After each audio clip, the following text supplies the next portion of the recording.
안녕하세요. 1월 7일 목요일입니다. 강추위가 계속되고 있습니다. 오늘 또 영하 10도 이렇게 내려가는 것 같아요. 이번 주 계속 영하 10도 또 13도 이렇게 내려간다고 합니다. 아마 추위가 절정을 이루는 것 같아요. 잘 건강 돌보시면 좋겠습니다.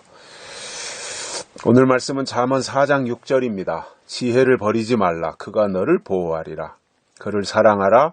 그가 너를 지키리라. 지혜에 대한 말씀을 계속 해주고 있습니다. 앞에서도 말씀을 드렸다시피 지혜는 하나님입니다. 그래서 지혜를 사랑한다고 하는 것은 하나님을 사랑하는 것이 됩니다. 그래서 우리에게 가장 필요한 것은 사실상 지혜입니다. 지식보다 더 중요한 것은 지혜입니다. 근데 지혜는 내 속에서 만들어지는 것이 아닙니다. 이 해라고 하는 거 있죠? 은혜, 지혜. 이 해라고 하는 것은 다 위로부터 오는 겁니다. 하나님이 주시는 것이 지혜입니다. 그래서 오늘 이렇게 말씀합니다. 지혜를 버리지 말라. 그러니까 버릴 수 있다는 이야기죠.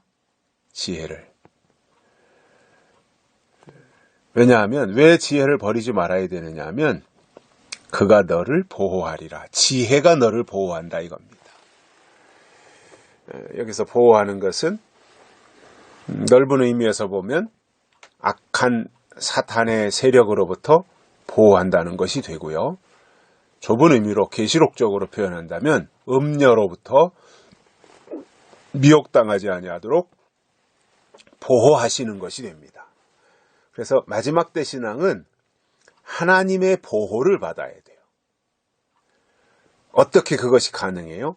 지혜를 버리지 않고 지혜가 내 안에 있으면 지혜가 나를 보호한다는 것입니다. 이게 하나님의 큰 축복입니다. 지혜로부터 지혜에게 보호받아야 돼요. 그래서 지혜가 굉장히 귀한 것입니다. 우리에게 꼭 필요한 것은 지혜입니다. 지혜가 있으면 말씀이 깨달아져요. 지혜가 있으면 하나님의 뜻이 보여요. 지혜가 있으면 하나님의 말씀이 들려요. 그래서 우리는 어떤 경우도 다른 것은 포기하더라도 지혜를 포기하거나 버리면 안 된다는 것입니다. 또 한 가지는 그를 사랑하라. 지혜를 사랑하라는 거지요. 사랑하라. 사랑이라고 하는 것은 어떤 적극적인 행동을 포함하고 있는 거잖아요.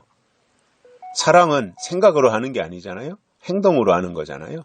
물론 마음으로도 할 수 있지만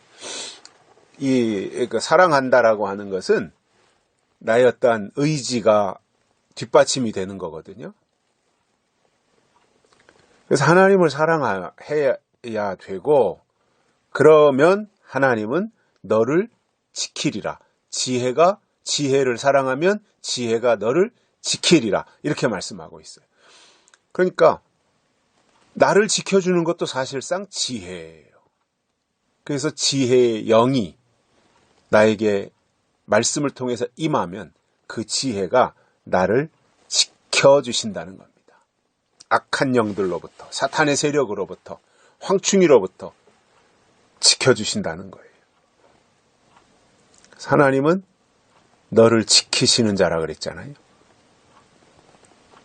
그 하나님이 무엇으로 우리를 지켜요? 지혜로 지켜주시는 거예요. 그래서 하나님의 지혜가 우리 가운데 온전히 임하면 그는 하나님으로 지혜가 나를 온갖 세상의 더럽고 추한 것으로부터 지켜주시는 겁니다. 이게 최고잖아요. 하나님의 보호 속에서 살고 하나님이 나를 지켜주시면 그게 최고잖아요. 다니엘의 세 친구를 보면 풀무불 속에 들어가거든요. 그럼 이제 그 순간만 보면 망한 거예요, 다.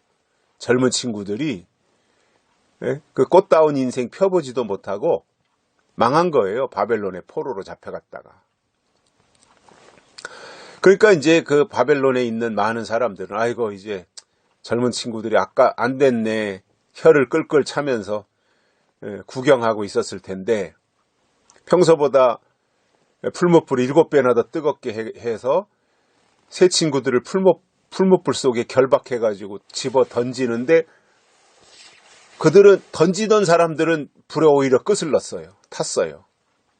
그런데 불 속에 들어간 다니엘의 새 친구는 머리카락 하나 상하지 않았어요. 옷깃 하나 끝을 넣지 않았어요. 3명을 집어 던졌는데 넷이서 거기서 춤추고 다녀요. 불꽃 속에서, 유황불 속에서. 하나님의 아들 같은 이가 거기에 이제 나타난 거지요. 하나님이 보호하신 겁니다. 믿음으로 살면, 약속으로 살면 하나님이 이렇게 위기의 순간에 보호하시는 거예요. 다니엘 같은 경우도 그렇잖아요. 사자굴에 집어 던져져요. 굶주린 사자예요. 얼마나 배고팠겠어요. 배고픔에 굶주려 있다가 거기에 먹이가 하나 떨어졌어요. 아주 싱싱한 먹이가 하나 떨어졌는데 얼마나 그거를 굶주린 사자가 이제 먹이를 찾았으니 한숨에 삼켜버릴 거 아니에요. 그런데 하나님이 사자의 입을 딱 봉해버리시니까 꼼짝 못하는 거죠. 하나님이 그렇게 다니엘을 보호하신 거예요. 다니엘의 세 친구들을 그렇게 하나님이 보호하신 거예요. 우리가 하나님의 지혜의 말씀 안에 있으면 하나님이 우리를 그렇게 보호하시고 또 지켜주실 것입니다. 여기까지 하겠습니다. 감사합니다.